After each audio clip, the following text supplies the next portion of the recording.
안녕하세요, 저스티스입니다.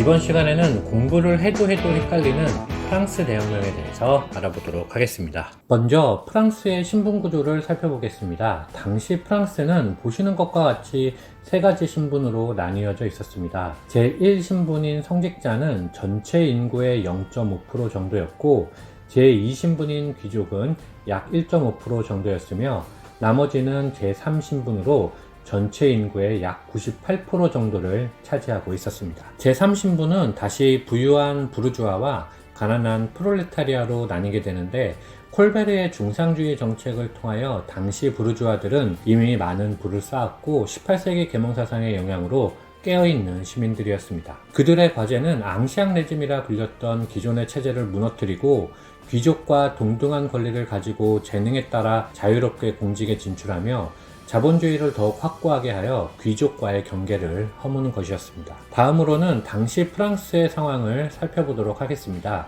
18세기 중반의 대표적 전쟁인 7년 전쟁은 기본적으로 오스트리아와 프로이센의 대결이었지만 영국과 프랑스의 유럽 및 북아메리카에서의 각축전이기도 하였습니다. 7년 전쟁에서 천문학적인 돈을 쓴 영국이 식민지 미국에게 엄청난 양의 세금을 부과하면서 적자를 만회하려 했고, 미국은 이에 반발하며 독립전쟁이 발생했었죠. 이때 프랑스는 라이벌 영국의 힘을 약화시키기 위하여 미국에게 엄청난 원조를 퍼부으며 독립전쟁을 도왔습니다.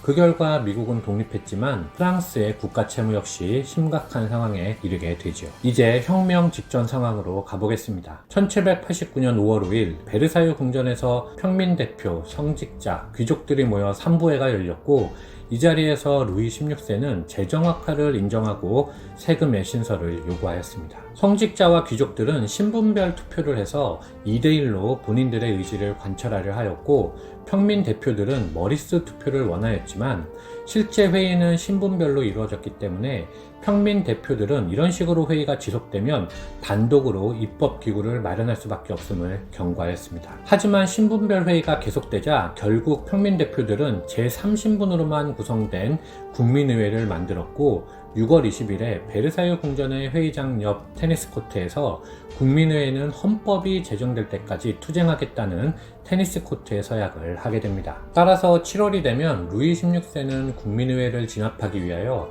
군대를 소집하여 파리로 향하였는데, 국민의회는 이 군대가 자신들을 겨냥하고 있다는 것을 잘 알았고 결전의 날은 다가오고 있었습니다. 여기까지가 혁명 시작 전까지의 설명이고, 지금부터는 1789년 7월 14일부터 혁명이 종료되는 1799년 11월 9일까지를 시간 순서대로 살펴보도록 하겠습니다. 드디어 7월 14일 새벽 시민들은 폐허가 된 무기창고 하나를 습격하여 32,000자루의 총과 12대의 대포를 확보하고 바스티유 감옥으로 향하였습니다. 화약이 바스티유 감옥에 있기도 하였거니와 언제부터인가 이 바스티유 감옥이 절대 왕정, 즉 앙시앙 레짐의 상징처럼 여겨지고 있었기 때문이었죠. 전투가 시작되었고 루이 16세는 국민의회에 참석하여 군대를 파리에서 철수시키겠다고 선언하기에 이릅니다. 따라서 국민의회는 8월 4일 봉건제의 폐지를 선언하였고, 이어서 8월 26일에는 인간과 시민의 권리선언, 즉 인권선언을 통과시켰습니다. 여기서 미국의 독립선언과 프랑스 인권선언의 비교표를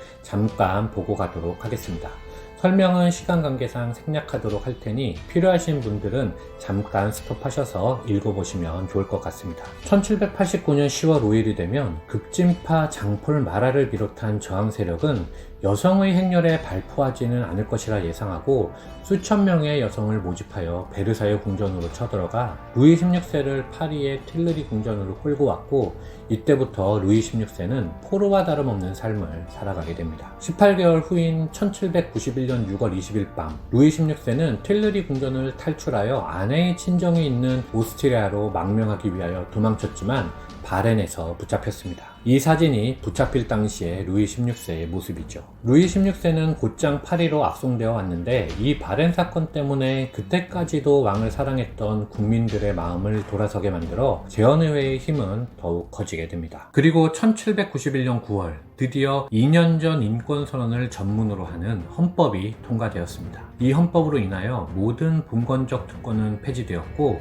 3권 분립의 원칙이 규정되었습니다. 즉 입법권은 입법의회에, 행정권은 국왕에, 사법권은 선출된 사법기관에 맡기게 되었습니다. 이때부터 재헌의회는 사라지고 입법의회가 활동하게 되는데, 초기 입법의회는 우파인 패양파, 중도파, 그리고 좌파인 자코뱅 지롱드가 있었습니다. 그중 지롱드파가 프랑스 대혁명을 방해하던 외국과의 전쟁을 강력히 주장하였는데 1792년 4월 20일 오스트리아의 프란츠 1세에 대한 결전 투표를 한 결과 전쟁 결의안이 통과되었고, 프랑스가 선전포고를 하자 오스트리아는 기다렸다는 듯이 프로이센과 동맹을 맺어 프랑스 혁명 전쟁이 시작됩니다. 프랑스는 패전을 거듭하였고 국경까지 뚫리게 되자 1792년 7월 11일 입법의회는 비상사태를 선포하였고 의용군을 모집하였는데, 며칠 내에 파리 지역에서만 1만 5천 명의 시민이 모집되었고 전국 각지에서 의용군이 조직되어 파리로 행진하였습니다. 이 시기에 불려진 군가가 마르세유의 노래 라 마르세이즈로 현재의 프랑스 국가이죠. 한편 1792년 7월 25일 오스트리아 프로이센 연합군의 총사령관 브라운슈바이크는 공격을 개시할 때 프랑스 국민들을 향해 반드시 국왕 루이 16세의 권리 및 왕실의 안정을 되찾겠다고 선언하였는데, 이 말은 프랑스 민중을 더욱 분노하게 만들어 입법의회에게 즉시 왕을 폐위시켜버리라는 압력을 가하게 만들었고, 그에 힘입은 자코뱅당이 시청을 점거하고 새로운 시정기구를 만드는데, 이것이 1792년 파리 코민입니다. 1792년 8월 10일 파리 코민의 지도하에 저항 세력은 스위스 근위병을 몰살한 후 틸르리 궁을 점령하였고, 입법의회는 압력에 못 이겨 국왕을 폐위하고 대신을 교체하였으며 국민의회를 소집하는 결의안을 통과시켰습니다. 그리고 1792년 9월 22일 새로이 성립한 국민공회는 만장일치로 군주제를 폐지하고 프랑스 제1공화국의 탄생을 선포하였습니다. 1000년을 지속해온 프랑스 군주제는 그렇게 무너졌습니다. 아울러 틸르리 궁에서는 루이 16세가 적과 주고받은 편지가 발견되어 이듬해인 1793년 1월 21일 루이 16세는 반역죄로 단두대에서 처형을 당하게 됩니다. 1792년 9월 제1공화국 탄생에 맞춰 프랑스는 발미 전투에서 상킬로트 등 프롤레타리아가 활약하여 연합군을 격파했고, 프롤레타리아의 지지를 얻은 자코뱅당이 확실히 권력을 잡았지만 점차 혁명은 광기와 공포로 물들게 됩니다. 권력을 잡은 자코뱅당의 로베스피에르가 루이 16세의 처형 이후 모든 문제를 단두대로 해결하려 했기 때문이었죠. 혁명 초기의 공신이었던 에베르와 당통도 로베스피에르에 의하여 단두대에서 죽음을 당했습니다. 프랑스에서 인권선언은 어디에도 없었습니다. 한편 인민의 벗의 창간인이며 혁명 지도자 장폴 마라도 1793년 7월 자신의 욕실에서 지롱드파 지지자에 의하여 암살되었습니다. 당통이 죽은 후에 로베스피에르는 혁명법정에서 사형과 무죄만을 판결할 수 있도록 하는 법을 통과시킬 정도로 막무가내가 되었는데, 결국 1794년 7월에 국민공회에서 연설 중 거꾸로 국민공회에 의하여 체포되었고 단두대로 보내지게 되는데, 이를 테르미도르 반동이라고 합니다. 그리고 이렇게 로베스피에르의 공포정치는 막을 내리게 됩니다. 이 테르미도르 반동을 이끌었던 탈리엔과 바라스 등은 이후 본인들의 이익을 지켜줄 공화국 제3년 헌법을 통과시켰는데, 행정부는 양원에서 선출한 5명으로 구성된 총재정부가 맡기로 하였고, 양원은 500명의 의원과 원로원으로 하되 선거는 재산 소유자만 하도록 제한하였습니다. 부르주아까지만 권력을 인정하려 한 것이었죠. 아울러 새로운 의회의 3분의 2 이상을 국민공회 출신으로 채워야 한다는 조항을 삽입하였는데,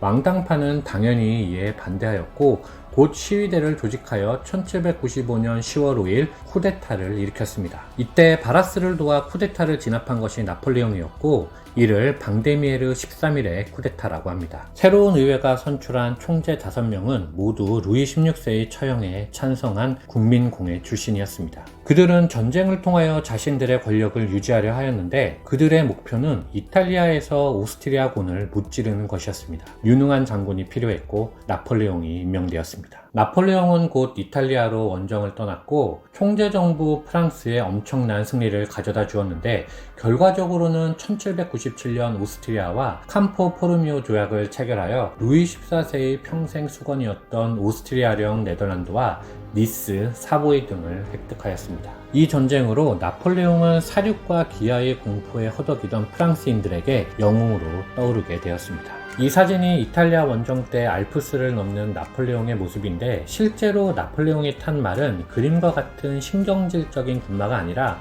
훨씬 튼튼한 노새를 타고 생베르나르 협곡을 넘었다고 합니다. 그리고 나폴레옹은 1798년 5월 이집트 원정을 떠나게 되는데요. 그는 자국의 정세가 본인에게 유리해질 때 돌아와 정권을 장악할 셈이었습니다. 아울러 이집트 원정은 그를 견제하려 했던 총재 정부가 바라는 바이기도 하였죠. 어쨌든 이집트 원정은 성공적이었고 그동안 프랑스 내에서 총재 정부는 여러 이유로 신임을 잃게 됩니다. 그때에 맞춰 나폴레옹은 귀국하였고 1799년 11월 9일과 10일 양일에 걸쳐 의회를 해산하고 자신에게 굴복한 의원들에게 3명의 통령에게 총재 정부를 임기한다는 법안을 가결하게 하였는데 이를 부리메르 18일의 쿠데타 또는 안게달의 정변이라고 합니다. 3명의 통령은 나폴레옹, 시에예스 그리고 피에르 로제 디코였습니다. 물론 수석 통령은 나폴레옹이 되었죠. 일반적으로 이 시기까지를 프랑스 대혁명으로 보기 때문에 이번 영상은 여기서 마치도록